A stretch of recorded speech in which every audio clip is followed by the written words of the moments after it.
Stephen King's Christine, or is it John Carpenter's Christine? Directed by John Carpenter, based on Stephen King's novel of the same name. 1983 saw the release of the feature film Christine. Christine follows Arnie Cunningham, who's a very geeky, clumsy kid, high school student who has a best friend that's a jock. So it's a kind of mismatch here to begin with. Not sure how they became friends, probably childhood friends, but whatever the case may be, you've got a jock best friends with a very nerdy, geeky, clumsy guy, and Arnie is constantly picked on by Buddy Epperton, who I find hilarious because even as a child watching this film, I always thought that Buddy looked like a guy that was almost 40 that's still in high school. I mean, check the guy out.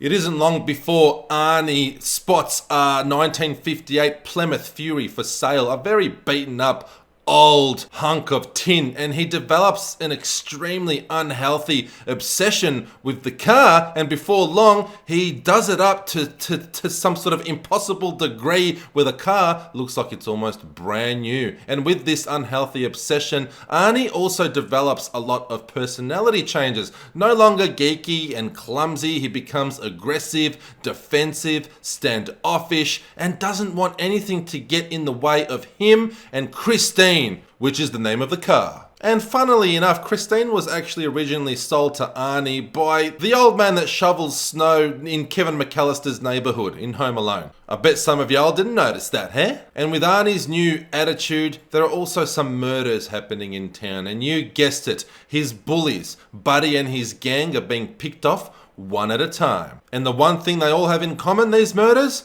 is this Plymouth 1985 Fury was spotted at every murder.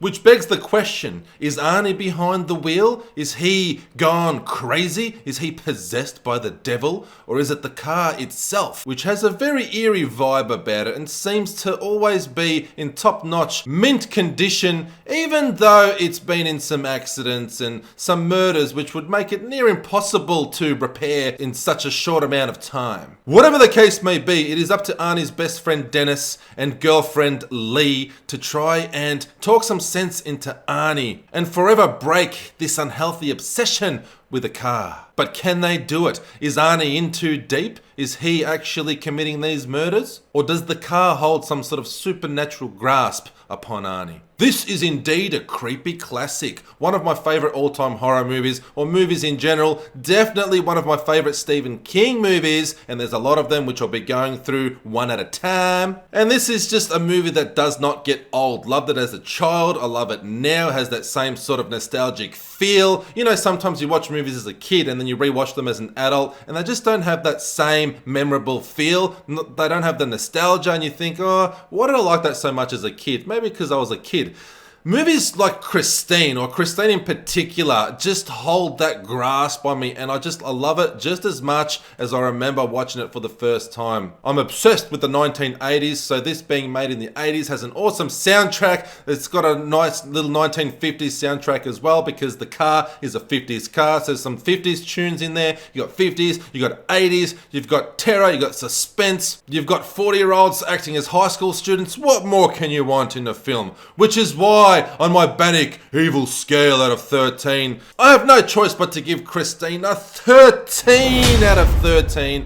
This is a movie that I can just watch over and over and over again. I can watch it when I'm making breakfast. I can watch it when I'm having lunch. I can watch it at dinner time. I can have it on in the background. I can have it on when I'm going to sleep. So what choice do I have? It's a perfect score, 13 out of 13. If you've seen this before, it's definitely worth rewatching again, owning it and having it in your collection. If you haven't seen it and you like Stephen King and you like original creepy horror stories, then do yourself a favour and go and check out Christine.